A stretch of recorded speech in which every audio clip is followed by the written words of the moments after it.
Welcome to our channel. ఈరోజు మనతో పాటు శ్రీ విద్యా ఉపాసకులు 40 సంవత్సరాలుగా శ్రీ విద్యా ఉపాసనలోనే ఉన్నటువంటి వ్యక్తి శ్రీ గురు కరుణామయ్య గారు ఉన్నారు.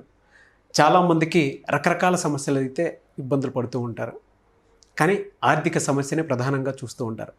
కుటుంబ కలహాలకైనా వ్యాపారంలో అయినా ఏ పెట్టుబడిలో కనుక చూసుకున్నా సరే ఆర్థిక సమస్యలే ఎక్కువగా ప్రధానంగా చూపిస్తూ ఉంటారు. దాని నుంచి బయటపడాలంటే ఏం చేయాలి అనేది ఈరోజు మనం శ్రీ గురు కరుణామయ్య గారి మాటలోనే అడిగి తెలుసుకుందాం. నమస్తే. ఆర్థిక సమస్యలు అయితే ప్రతి ఒక్కరికి ఉంటాయండి. దాని నుంచి బయటపడడానికి ఏం చేయాలంటారు? మొట్టమొదట సమస్యని నేను గుర్తించే విధంలో ఉంది. ఓ తలనొప్పి వచ్చినా కూడా అది బ్రెయిన్ ట్యూమర్ ఏమో అని హడిలిపోతే మందే తప్పు. అంచేత సమస్య అంటే నాకు తినడానికి కూడా తిండి లేకుండా, రేపు పొద్దున ఒక చిన్న ఖర్చు వస్తే తట్టుకోవడానికి శక్తి లేకుండా అంత బలహీన పరిస్థితిలో ఉంటే దాన్ని ఆర్థిక సమస్య అంటారు. నాకు 10 లక్షలు ఉంది, నేను అనుకున్నాను ఇంకో 20 లక్షల కాంట్రాక్టు, అది రావట్లేదంటే అది ఆర్థిక సమస్య కాదండి. నేను అనుకున్న కోరిక నెరవేరట్లేదు. సో సమస్యని నేను గుర్తించాలి ముందు. ఏదైనా సరే మన బుద్ధి వల్ల ఒక కోరిక వస్తుంది, దాన్ని తప్పంటలేదు. వచ్చినప్పుడు మంత్రాలు ఉన్నాయి, ఉపాసన పద్ధతులు ఉన్నాయి, కానీ ముందు చేయాల్సింది నేను చెప్పి తర్వాత సాధన పరిష్కారాలు చెప్తాను. వచ్చినప్పుడు అమ్మవారి ముందు కూర్చుని మొట్టమొదట అమ్మ నీ దయ వల్ల బాగానే ఉంది, థ్యాంక్స్, తృప్తిగా ఉంది, కాకపోతే ఇంకొంచెం ఏదైనా ఉంటే 4 ఖర్చులు కలిసి వస్తాయి, 10 మందికి సాయం చేయొచ్చు, ఆ రకంగా కొంచెం నాకు సాయం చేసి పెట్టు. ఇప్పుడున్న దానికన్నా ఎక్కువ వస్తే ఆ వచ్చిన దాంట్లో 10% నేను కమ్యూనిటీకి ఖర్చు చేస్తానని పెట్టుకోవాలి. లేకపోతే అస్తేయము అన్న దోషం వస్తుంట. నాది అస్తేయం అన్న దోషం పంచమహాపాతకాలు, నాది కానిది ఒకటి నేను అనుభవించడం. ఇప్పుడు మీరు రోడ్డు మీద వెళ్తున్నారండి, ఎవరో ఒక టైం ఎంత అయిందని అడుగుతారు, మీరు ఎవరినో 8:45 అంటారు, మీరు థ్యాంక్స్ కూడా చెప్పకుండా వెళ్ళిపోవచ్చు. ఉపకారం జరిగింది, మీరు రిటర్న్ చేయలేదు.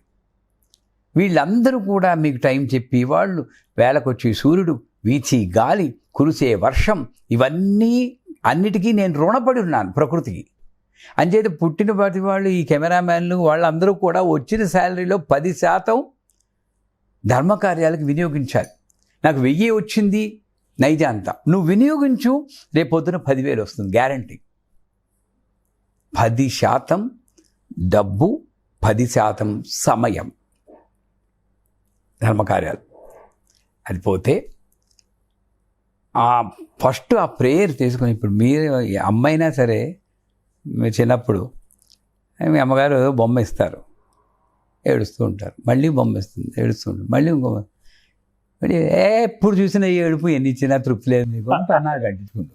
వీడు కూడా అదే, నీకు తిండి ఇచ్చింది, ఓ రూఫ్ ఇచ్చింది, పెళ్ళం ఇచ్చింది, పిల్లలు ఇచ్చింది, ఎందుకురా ఏడుపు? నువ్వు ముందు చెప్పిన దానికి తృప్తిగా థ్యాంక్స్ చెప్పు ఫస్ట్. హాయిగా ఉందమ్మా జీవితం, ఏదో అందరికీ పెళ్ళి లేకపోతే నాకు పెళ్లి చేసావు, కొంచెం ఏదో ప్రాబ్లమ్స్ ఉన్నాయి పర్వాలేదు, కానీ ఇది కూడా ఇస్తే బాగుంటుందను తప్పనిసరిగా నెరవేరుతుంది. ఓకే, తృప్తి ముందు రావాలి. అదే తుష్టి. శాంతిరస్తు, తుష్టిరస్తు, పుష్టిరస్తు, ఆరోగ్యమస్తు. తుష్టే పుష్టి, తృప్తే బలం. ఈ బలమైనటువంటి మనస్సుతో నేను మంత్రం చెప్తే వెంటనే పనిచేస్తుంది. ఏం చెయ్యాలి? 2 రకాలు ఉన్నాయి పరిష్కారం. తప్పకుండా. ఇంతకుముందు నేను చెప్పింది అనేక ప్రవచనాలు చెప్తాను. ఏలక్కాయలు, 27 ఏలక్కాయలు. మీరు అసలు డబ్బులు లేకపోతే ఏలక్కాయలు ఎలకుండా ఎలా సంపాదించాలి, తప్పదు. లేదు మా లాంటి వాళ్ళకు ఫోన్ చేయండి, మేము పంపిస్తాం. మీరైనా పంపిస్తారు, మీ ఛానల్ వాళ్ళు పంపిస్తారు. మేము ఇప్పుడు చెప్పాం కదా, మీ ఛానల్ వాళ్ళు కూడా 10% వాళ్ళకి ఖర్చు చేయాలని. ఏలక్కాయలు పంపించండి. 27 ఏలక్కాయలు ఒక 10 సెకండ్లు నానబెట్టి నీళ్ళల్లో, ఎక్కువ నానితే మెత్తబడిపోతాయి.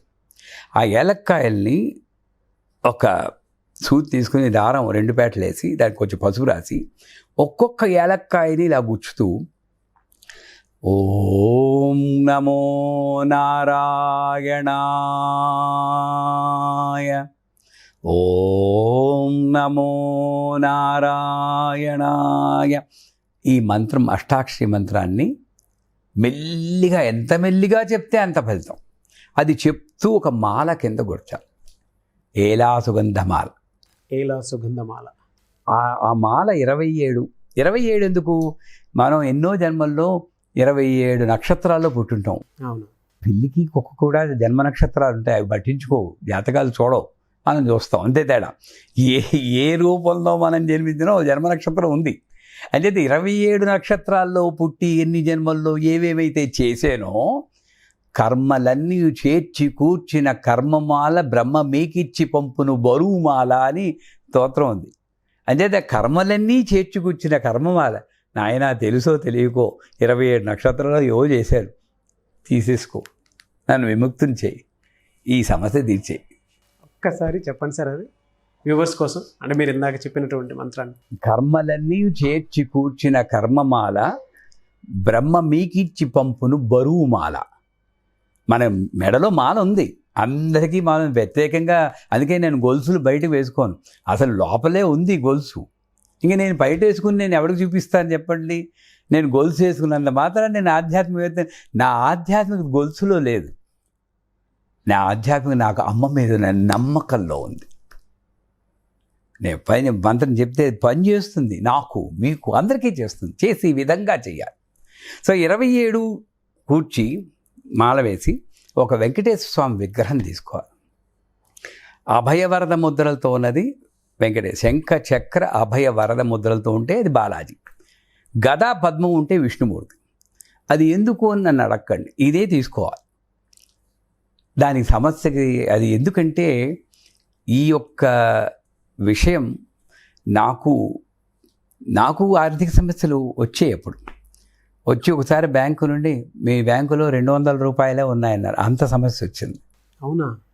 మీరు అనుకుంటారు ఇదేదో పూలపాన్ పని, అన్నీ దాటుకుని వచ్చాను. ఆ ఒక్కొక్క సమస్యకు వచ్చి తీరి కొలిది అమ్మ మీద నమ్మకం పెరిగిందే కానీ తగ్గలేదు.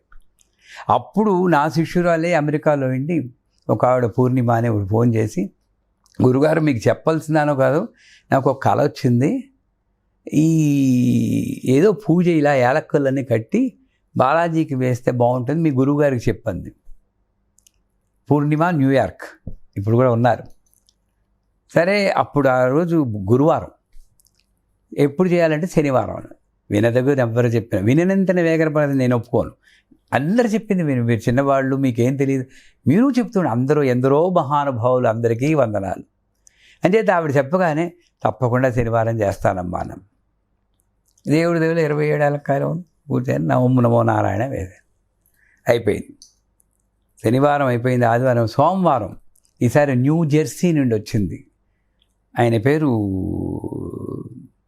బాలాజీ సుబ్రహ్మణ్యం, భాస్కర్ విశ్వనాథన్.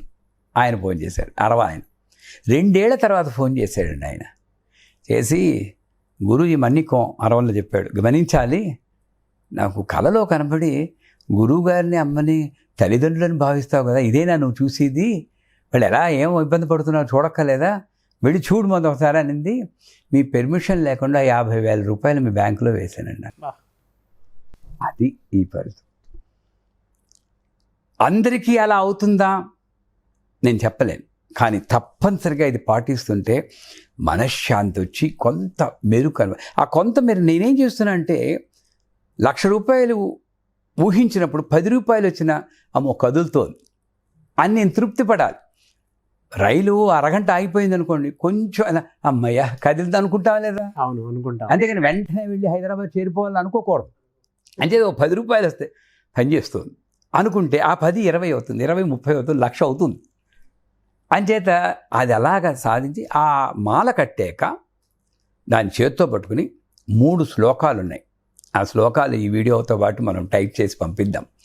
అందరికీ తెలిసిందే, శ్రీయకాంతాయ కళ్యాణ నిధే దినాం శ్రీ వెంకట నివాసాయ శ్రీనివాసాయ మంగళం. 2 మంగళాశాసన పరిమదాచార్య పురోగమై సర్వైశ్య పురవరాచార్యై సత్కృతాయాస్తు మంగళం. 3 సర్వమంగళ మాంగళ్యే శివే సర్వార్థ సాధికే శరణ్యే త్రంబకే గౌరీ నారాయణ నమోస్తే అని ఆ మాల వెంకటబాబు మెడలో వేయాలి. శనివారం ఒక్కరోజు చేస్తే చాలు. ఇలా ప్రతి శనివారం చేయాలి.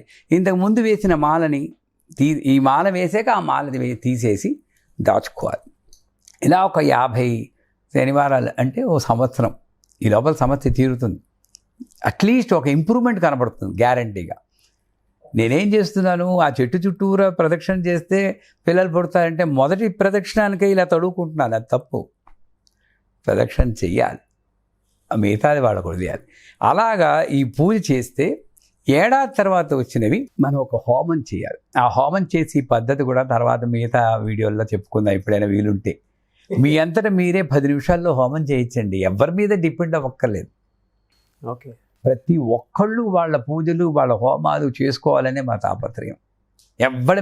మీ సమస్య నా సమస్య అవ్వదండి. ఎప్పుడును మీరు పురోహితుల్ని బ్రాహ్మణుని తిట్టుకుని ప్రయోజనం లేదు. ఎందుకు అవుతుందండి? మీ సమస్య మీది, నా సమస్య నాది. అంటే మీరే మీ సమస్యకి పరిష్కారం చేసుకుంటే ఇంత పవర్ఫుల్గా ఉంటుంది కదా. అది మేము చెప్తాం. అందరూ మంత్రం చదవచ్చు అని వాడినే నేను. నువ్వు చదవకూడదు, మంత్రానికి అర్హత లేదని చెప్పడానికి నాకు అర్హత లేదు. అంచేత ఈ హోమాన్ని చేసుకుని ఆ హోమ గుండంలో ఓం నమో నారాయణ స్వాహ, నారాయణాయ స్వాహ అని అది ఆహుతులు వేయాలి. అది తర్వాత చేసుకో. ముందు ఈ మళ్ళీ చెప్తున్నాను, 27 ఏలక్కాయలు తీసుకుని నీళ్ళల్లో నానబెట్టి 10 సెకండ్లు కాస్త పసుపు వేస్తే మరీ మంచిది. ఒక దారం 2 పేటలు వేసి దానికి కూడా కొంచెం పసుపు రాసి ఏలక్కాయలు ఒక్కొక్కటి తీసుకుని మెల్లిమెల్లిగా చాలా నెమ్మదిగా, ఏదో తొందరగా కాకుండా మంత్రాన్ని చెప్పించాలి సార్. ఓం నమో నారాయణాయ అష్టాక్షరి మంత్రాన్ని జపం చేస్తూ 27 మాలలకి దాన్ని మాలా వేసి ఈ 3 శ్లోకాలు ఇందాక చెప్పాను, ఆ 3 శ్లోకాలు పఠిస్తూ ఆఖరి శ్లోకంలో విగ్రహానికి వెయ్యాలి. తప్పనిసరిగా అమ్మవారు ఏదో రూపంలో మీకు సాయం అందిస్తుంది. అందే సాయాన్ని నేను ఎరిగి గుర్తించి దానికి మళ్ళీ కృతజ్ఞత చెప్పుకొని, అమ్మ ఏదో పని చేస్తుంది, పర్వాలేదు, థ్యాంక్స్ అని ఎప్పటికప్పుడే కృతజ్ఞతాపూర్వకంగా చేయాల్సిందే పూజ, కానీ ఎదురుచూపులు చూస్తూ చేసేది కాదు. తప్పనిసరిగా ఆర్థిక సమస్యల్లో మెరుగుదల కనబడుతుంది. దాంట్లో సందేహమే లేదు. ఇది మాత్రం.